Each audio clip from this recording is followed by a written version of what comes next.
प्रणाम स्टूडेंट, कैसे हैं आप सब लोग। आशा करता हूं अच्छे होंगे। मैं अंकित शर्मा आपका स्वागत करता हूं आपके अपने परिवार फिजिक्स गुरु में।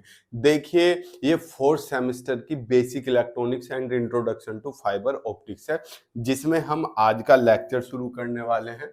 आज के लेक्चर में हम क्या पढ़ने वाले हैं बच्चा? पोटेंशियल डिवाइडर बायस। पोटेंशियल पोटेंशियल पोटेंशियल का दूसरा नाम ही क्या होता है बच्चा? वोल्टेज। क्या होता है? वोल्टेज। इसे ही पढ़ने वाले हम डिवाइडर बायस। किसी किसी बुक में इसे बेटा सेल्फ बायस या इमीटर बायस भी बोला जाता है। सर इमीटर बायस तो हमने अलग पढ़ा है। हाँ, वो होता बेस बायस विद इमीटर बायस। समझे? समझ गए सर।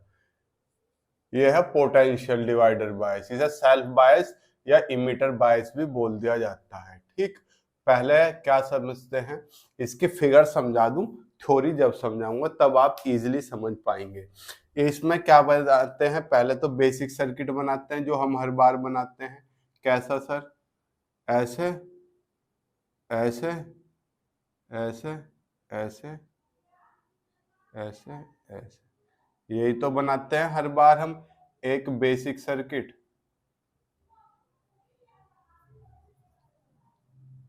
हैं? याद है कुछ? सर याद तो है, पर जब याद रखते हैं तभी याद रहता है, पेपर के टाइम पे तो हम इसे भूल जाते हैं। ऐसा ही होता है कुछ? हाँ सर, ऐसा ही होता है, पेपर के टाइम पे तो हम इसे भूल जाते हैं। अब तो हमें याद है पूरा का पूरा, चाहे अब तो आप कितना ही बनवा लो। यहाँ क्या था? यहाँ आर भी था। यहाँ पे क्या था? VCC था। ये क्या था आपका? RC था। ये RB था। ठीक, फिर जब हमने बेस बायस विद इमीटर बायस पढ़ा तो हमने इमीटर में क्या कर दिया था? इमीटर में एक और रेजिस्टेंस लगा दिया था। यही था। इस इमीटर का नाम क्या था? रेजिस्टेंस का RE। याद है? अब जब हम पोटेंशियल डिवाइडर बायस की बात करते हैं तो यहाँ पे जो पोटेंशियल लगा हुआ है इसे बांट देते हैं। तो ये I को रेजिस्टेंस लगा देते हैं हम। यहाँ पे ये लगा दिया हमने। क्या करा हमने? एक और रेजिस्टेंस यहाँ पे लगा दिया। जब एक और रेजिस्टेंस लगा दिया, इसका नाम RB था तो RB ना करके R1 और R2 कर दिया। ठीक, यहाँ क्या है? NPN है। ये क्या है? कलेक्टर है। ये बेस है। ये इमीटर है। ठीक, अब यहाँ पर जो पोटेंशियल लगा हुआ है C के और E के बीच, C के और E के बीच जो पोटेंशियल लगा हुआ है, उस पोटेंशियल का मैंने क्या नाम दिया हुआ बच्चा? VCE। और जो B के और E के बीच पोटेंशियल लगा हुआ, उस पोटेंशियल का नाम क्या दिया मैंने? VBE। अब इसमें करंट कितनी है भैया? बेस में तो मुझे पता है कितनी है। बेस में तो IB है, औरों का मुझे पता नहीं। इसमें मैंने क्या मान ली? I1 मान ली। इसमें क्या मान ली? I2 मान ली। जो मन करे वैसे करो, मान लो जो आपको माननी हो। लेकिन अभी इसकी कोई खास जरूरत मुझे है नहीं, मुझे सर्किट भी थोड़ा सा चेंज करना पड़ेगा। सर्किट तो आप समझ गए। यहाँ देखो पोटेंशियल क्या हो रहा है? दो रेजिस्टेंस के बीच डिवाइड हो रहा है, तो जिस वजह से इसे क्या बोलते हैं? Voltage divider bias. अभी तक जो यहाँ इनपुट में जो वोल्टेज था वो डिवाइड नहीं हो रहा था, केवल एक ही रेजिस्टेंस लगता था या लगता नहीं था। अब क्या हो रहा? दो रेजिस्टेंस लग गए तो दो के बीच डिवाइड हो रहा है, जिस वजह से इसे क्या बोला जाता है? पोटेंशियल डिवाइडर बायस। अब आप थोड़ा सा साइड में थ्योरी देखो, क्या लिखा हुआ है? सेल्फ बायस और इमीटर बायस। सेल्फ बायस तो क्योंकि खुद ही बायसिंग कर रहा है, ये पीछे की साइड भेज रहा है। और इमीटर बायस मैंने इसलिए बता दिया क्योंकि इसमें भी इमीटर लगा हुआ है। इससे पहले भी आपने इमीटर बायस पढ़ा हुआ है, वो पढ़ा था base resistor with emitter bias. Base वाला था इमीटर बायस के साथ। ये पोटेंशियल डिवाइडर बायस है किसके साथ? इमीटर बायस के साथ। समझ गए, दोनों समझना। वो था base bias with emitter bias, और ये है potential divider bias with emitter bias. ठीक, सेल्फ बायस और emitter bias is the most widely used method, ये सबसे ज्यादा यूज्ड होने वाला मेथड है for of providing biasing and stabilisation to a transistor. किसी भी ट्रांजिस्टर को बाइसिंग और स्टेबलाइजेशन प्रोवाइड कराने के लिए सबसे क्या है, सबसे फेमस ट्रांजिस्टर मेथड है। द सेल्फ बाइसिंग और इमीटर बायस और potential divider circuit is shown in the figure, figure में दिखाया हुआ है, ये रही फिगर। ठीक, the forward bias of emitter bias junction and reverse bias of the collector base bias junction are provided by the supply VCC. यानी कि ये आपका आउटपुट है, तो कलेक्टर इमीटर जंक्शन क्या होता है, फॉरवर्ड रिवर्स बायस, और बेस इमीटर फॉरवर्ड बायस, यही तो होता है। तो भैया जो फॉरवर्ड बायसिंग है और रिवर्स बायसिंग है जो, वो वीसीसी ही तो प्रोवाइड करा रहा है। सर समझ गए, through the resistance R1, R2 and RE respectively. चलिए, in this method resistance R1 and R2 provides biasing and the emitter resistance RE provides stabilization। R1 और R2 तो बाइसिंग करते हैं, इसी वजह से पोटेंशियल डिवाइडर डिवाइड कर दिया बाइसिंग कर, और RE क्या करता है, स्टेबलाइज करने की कोशिश करता है। अब स्टेबलाइज कैसे करता है, यो आपको कुछ मैं बुक नीचे रख दूं और कपड़ा उठा लूं। ठीक, थ्योरी लिखना पहले ये वाली, और उसके बाद ये फिगर बनाना। अब थ्योरी रफ कर रहा हूं क्योंकि अब सारा काम समझाने का है। अब यहाँ पे होता क्या है भैया, स्टेबलाइजेशन लिखोगे क्या, इस थ्योरी के बाद फिगर, और फिगर के बाद क्या लिखोगे, स्टेबलाइजेशन। क्या लिखोगे, स्टेबलाइजेशन। अब स्टेबलाइजेशन समझो, ये स्टेबलाइजेशन किस बीमारी का, किस चिड़िया का नाम है, कि ये कैसे स्टेबलाइजेशन प्रोड्यूस कराता है। आपका टेम्परेचर बढ़ेगा, सर बढ़ गया, टेम्परेचर बढ़ के क्या होगा, आपको याद है टेबल मैंने पहले ही बनाई थी ऐसी कुछ, क्या बढ़ेगा टेम्परेचर बढ़ते ही, भैया टेम्परेचर बढ़ते ही लीकेज करंट बढ़ेगी। क्या बढ़ेगी, लीकेज करंट बढ़ेगी। क्या बढ़ेगी, लीकेज करंट बढ़ेगी। सर जब लीकेज करंट बढ़ गई तो मेरे पास क्या बढ़ेगा, IC बढ़ेगा, कलेक्टर करंट बढ़ेगा। क्या बढ़ेगा, कलेक्टर करंट बढ़ेगा, IC बढ़ेगा, और IC बढ़ते ही स्टेबलाइजेशन यानी कि जो क्यू पॉइंट मैंने आपको बताया हुआ है वो क्या होगा, अपनी जगह से हिलेगा। क्योंकि क्यू पॉइंट क्या था, ऐसे और ऐसे जो लाइन काटती थी, मैंने बता रखा आपको, यही क्या था, क्यू पॉइंट, जो स्टेबलाइज करने के लिए यूज किया जाता है। ये IC थी और ये वोल्टेज था। यानी कि क्यू पॉइंट को अपनी जगह पर बना के रखना ही क्या कहलाता है, स्टेबलाइजेशन। अब जब IC बढ़ेगी तो IC ऊपर की तरफ खिंचेगी, जब ये ऊपर की तरफ खिंचेगा पॉइंट तो क्या क्यू पॉइंट ना हिलेगा, और जब क्यू पॉइंट हिलेगा तो मामला क्या होगा, गड़बड़। कपड़ा कहाँ है, अब जब IC बढ़ा तो IC बढ़ने से क्या बढ़ेगा भैया, एक नया फैक्टर बढ़ेगा, नया तो नहीं, IE बढ़ेगा।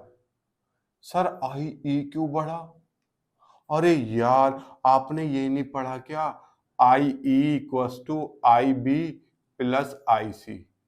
अब जब IC बढ़ेगा तो क्या IE ना बढ़ेगा, सर बिल्कुल करेक्ट बात है। अब जब IE बढ़ा तो एक फैक्टर बढ़ेगा, क्या, RE बढ़ेगा। सर ये क्यों बढ़ रहा है, अबे IE की मल्टीप्लाई हो रही है तो IE बढ़ा तो इन दोनों की प्रोडक्ट भी बढ़ेगी। अब आपको पता है V बराबर क्या होता है, IR, तो IE और RE क्या है, यही तो होगा इमीटर के लिए। तो जब ये बढ़ा तो potential drop across VR also increases, तो क्या बढ़ेगा, लिख देता हूं, potential drop across emitter will also increases।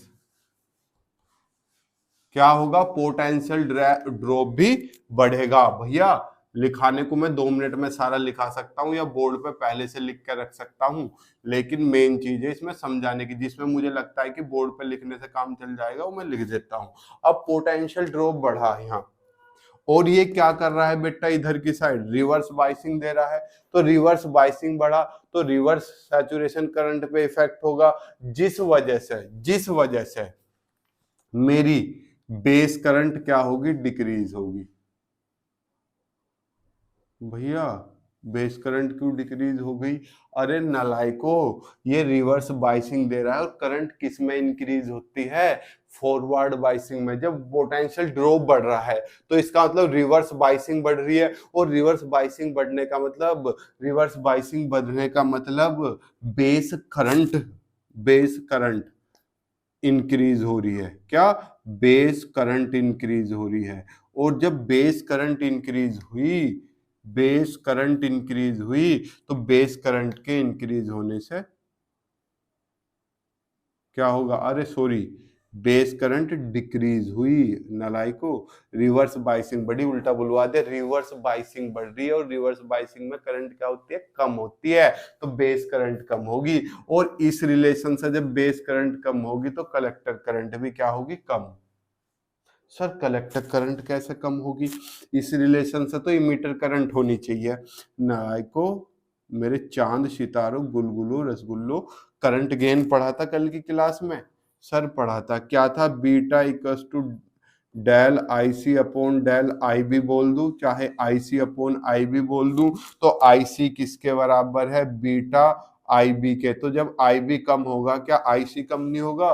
तो भैया जो आई सी की वजह से, बढ़ने से स्टेबिलिटी घट रही थी, वो इस सारे प्रोसीजर से आईसी फिर वापस कंट्रोल में रहेगी, तो आईसी बढ़ नहीं पाती। ये सब समझ गए? सर लिखना कैसे है अभी लिखवा देता हूं, आप टेंशन ना लो। Why fear we are here. मेन तो ऐसे समझाने को तो बहुत चैनल है, पर नोट्स कोई नहीं बनवा पाता। लिखो स्टेबलाइजेशन के बारे में, देखो आ गया बोर्ड पर क्या लिखा हुआ है। If IC tends to increase, ICO has risen due to rise in temperature has been replaced by another of larger beta। यानी कि IC क्या हो रही है, बढ़ रही है। किसकी बढ़ रही है, किसकी वजह से बढ़ रही है, ICO की वजह से। ICO क्या है बेटा, लीकेज करंट। और ICO किसकी बढ़ रही है, इंक्रीज इन टेम्परेचर की वजह से। Then current in RE increases, RE में जो करंट है, क्या है, आरई में करंट आई होगी, वो आल्सो इंक्रीज होगी। As a result the increased voltage drop across RE increases, जिस वजह से जो आरई में जो वोल्टेज ड्रॉप लगा हुआ है वो भी बढ़ जाता है। क्या होता है, बढ़ जाता है। The reverse bias across the emitter junction, जिस वजह से इमीटर जंक्शन पे जो रिवर्स बायस है वो भी बढ़ जाती है। सो बेस करंट डिक्रीजेस, जिस वजह से बेस करंट डिक्रीज हो जाती है। Hence the reduced value of IB tends to restore IC to its original value। जिस वजह से जो IB में कम होना क्या करता है, कलेक्टर करंट को वापस उसकी पुरानी वैल्यू में पहुंचाने की कोशिश करता है, और वहीं पहुंचा के क्या ले लेता है, चैन की सांस ले लेता है। समझ गए? चलो अब मैं क्या कर रहा हूं, इसका डेरिवेशन करा रहा हूं। ये कपड़ा बार बार नीचे गिर जाता है। अब जब हम इसे सोल्व करते हैं तो ये देखने में बड़ा कॉम्प्लेक्स सर्किट लग रहा है। क्या कॉम्प्लेक्स मतलब बड़ा खतरनाक। तो आपको याद हो, आपने पढ़ी हो, आपने तो नहीं पढ़ी, पढ़ोगे ठीक। थेवेनिन होती है एक थेवेनिन थ्योरम। क्या होती है, थेवेनिन थ्योरम। तो थेवेनिन थ्योरम, थेवेनिन नाम के एक साइंटिस्ट थे, बीएससी सेकंड ईयर में है, थी पिछली बार, अब सेमिस्टर में है। तो थेवेनिन थ्योरम क्या है, एक ऐसी थ्योरम है जिसमें कॉम्प्लेक्स सर्किट को इजी करके बनाया जाता है। तो हम क्या करेंगे, we make it Thevenin equivalent circuit. तो हम क्या करेंगे, consider the Thevenin equivalent circuit, consider the Thevenin equivalent circuit. Thevenin ने क्या बताया था कि जब कॉम्प्लेक्स सर्किट हो तो हम क्या करेंगे, अपने पास एक इक्विवेलेंट सर्किट मान लें। जैसे कोई बड़ी वैल्यू हो तो हमने उसे किसके बराबर मान लेते हैं, एक्स के बराबर मान लेते हैं। तो थेवेनिन नाम के साइंटिस्ट ने क्या किया, इसका क्या किया, एक सिंपल सर्किट बनाया। अब मैं सिंपल सर्किट आपको दो तरीके से बना के दिखा सकता हूं, देखो कैसे।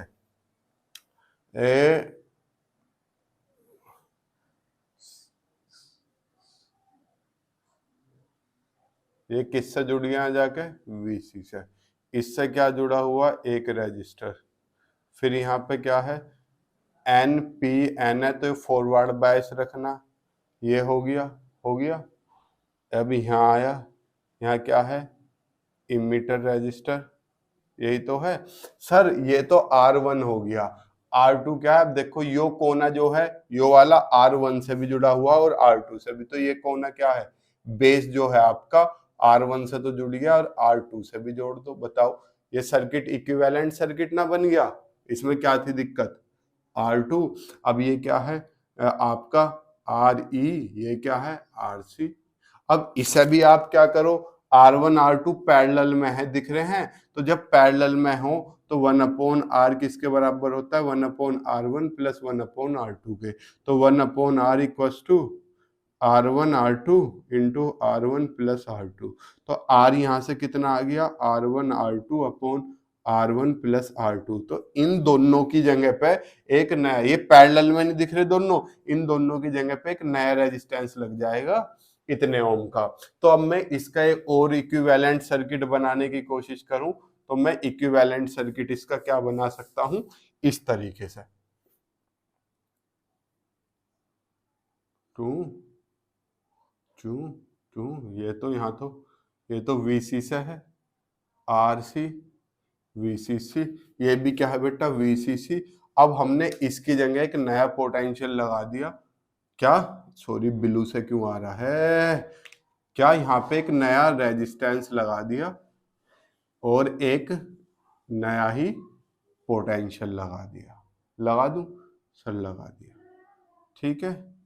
और यहाँ क्या है आपका RE, ये क्या है आपका थेवेनिन पोटेंशियल, ये क्या है थेवेनिन रेजिस्टेंस RT, ये क्या है आपका RE, ये क्या है RC। RE में कौन सी करंट वैली है, RC में RC में IC और RE में IE। और इसमें तो आपको पता है ये तो बेस से जुड़ा हुआ, तो इसमें कौन सी करंट बह रही है, IB। अब आपको इस वाले सर्किट से कोई शिकायत नहीं रही। अब इधर का हिस्सा तो इनपुट वाला हो गया और इधर का आउटपुट। तो मैं इधर वाले सर्किट में क्या करूंगा, रूल लगाऊंगा, कौन सा, KVL Kirchhoff voltage loop rule, और इधर लगाऊंगा किरचॉफ वोल्टेज लूप रूल। ये मैंने क्या मान लिया, इधर का हिस्सा पूरा का पूरा इनपुट वाला ये और आउटपुट वाला ये, ठीक। अब यहाँ पे लगा दे रहा हूं मैं, किसमें, इस वाले सर्किट में पूरे में, इसमें, ठीक। अप्लाइंग KVL इन इनपुट, इनपुट वाले में लगाया तो वोल्टेज कितना है, VT है, कितना है बेटा, VT। T का मतलब थेवेनिन इक्विवेलेंट सर्किट बनाया। सर ये कैसे बन गया, हमारे तो समझ में नहीं आया बेटा, थेवेनिन थ्योरम समझोगे तो सब क्लियर हो जाएगा। आप लिख दो ना थेवेनिन थ्योरम बाय फिजिक्स गुरु, जो कोई समझना चाहते हैं यूट्यूब पे जाना, लिख देना थेवेनिन थ्योरम बाय फिजिक्स गुरु, आ जाएगी, वहां आप इसे चीजों को क्रिस्टल क्लियर समझ लोगे। तो VT इक्वल्स टू, अब ऐसा घूमेंगे तो IB किसमें, RT में, तो IB RT प्लस, अब यहाँ पे पोटेंशियल लगा हुआ है, ये वाला पोटेंशियल है VBE। तो फिर मेरे पास पोटेंशियल आ गया, कौन सा पोटेंशियल आ गया, VBE प्लस फिर IERE आ गया। अब मुझे ट्रांजिस्टर इक्वेशन पता है, ट्रांजिस्टर इक्वेशन क्या है, IE equals to IB plus IC, यही तो है। तो अब मैं ट्रांजिस्टर इक्वेशन अप्लाई कर रहा हूं।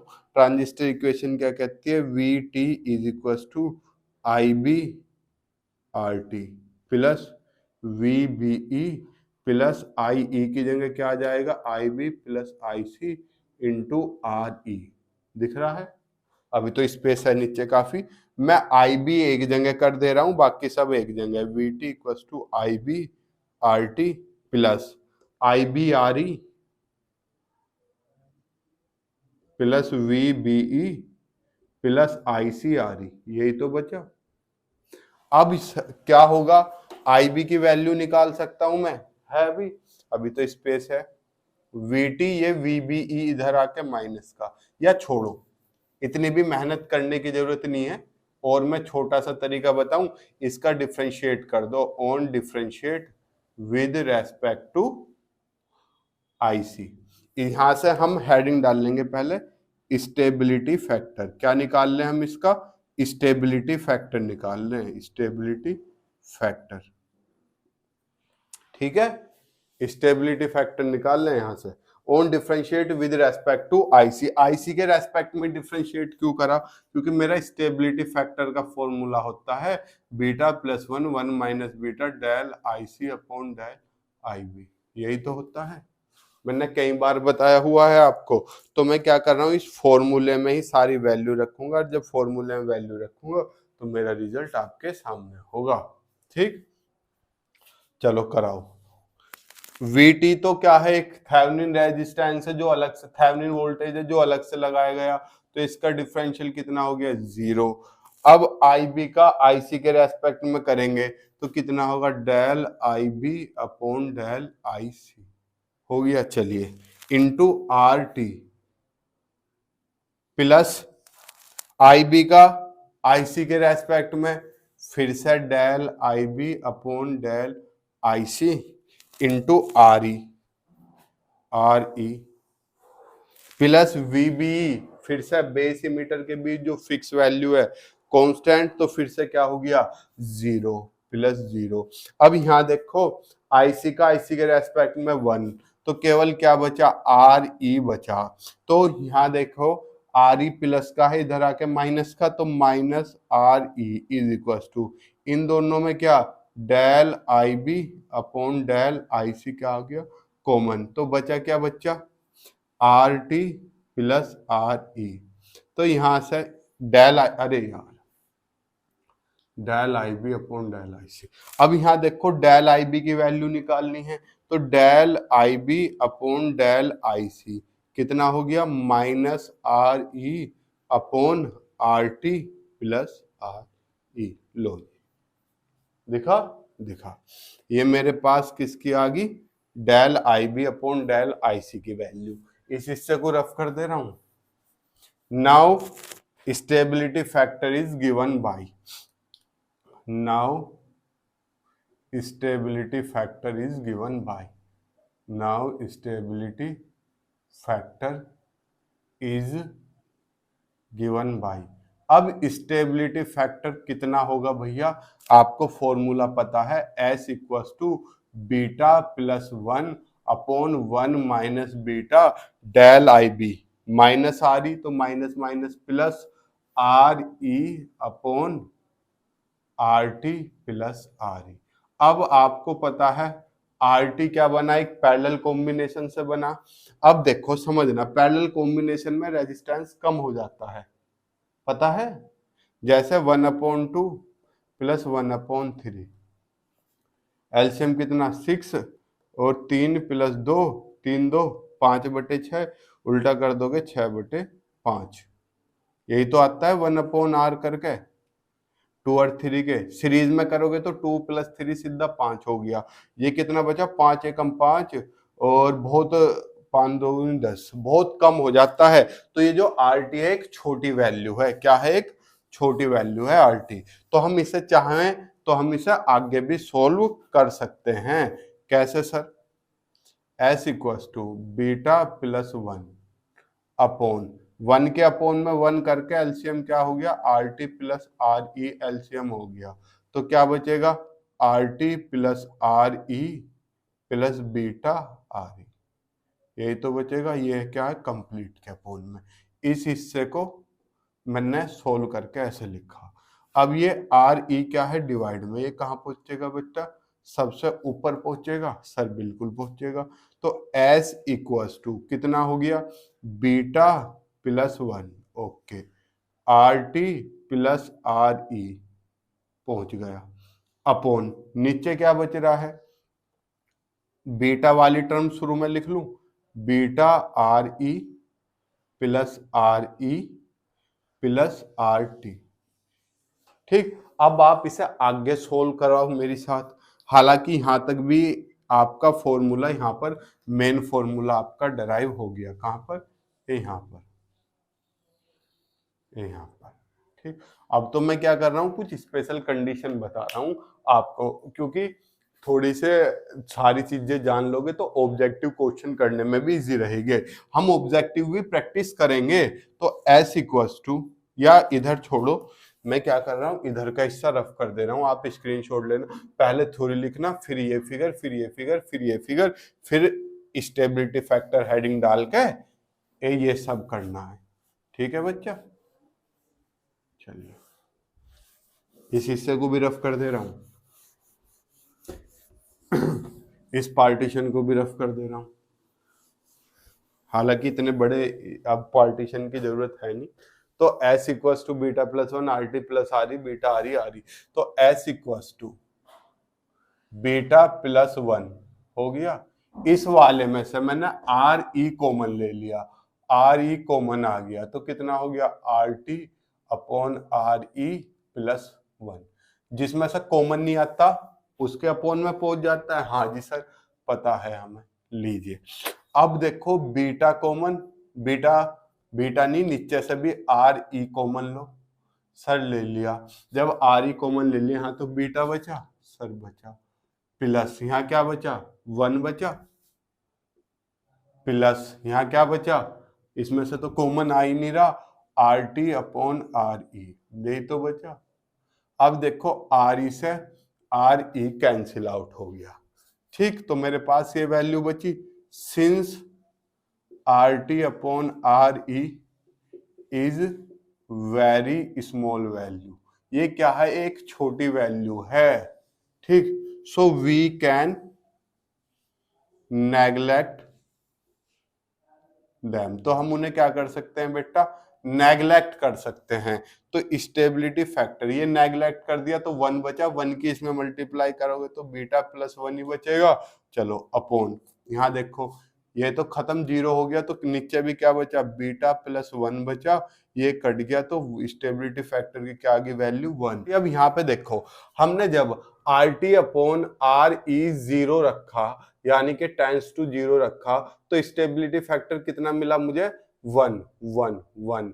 अगर मैं आर टी अपॉन आर ई को इंफिनिटी तक टेंस कर दूंगा, तो मुझे स्टेबिलिटी फैक्टर कितना मिलेगा, बीटा प्लस वन। यानी कि जीरो वैल्यू पे हो और इंफिनिटी वैल्यू पे हो, तो ये स्टेबिलिटी फैक्टर की वैल्यू लाई करती है किसके बीच, one to beta plus one, one से लेके बीटा प्लस वन के बीच स्टेबिलिटी फैक्टर की वैल्यू क्या करती है बच्चा, लाई करती है। तो इसमें तो कोई बड़ी बात नहीं है, रॉकेट साइंस नहीं है।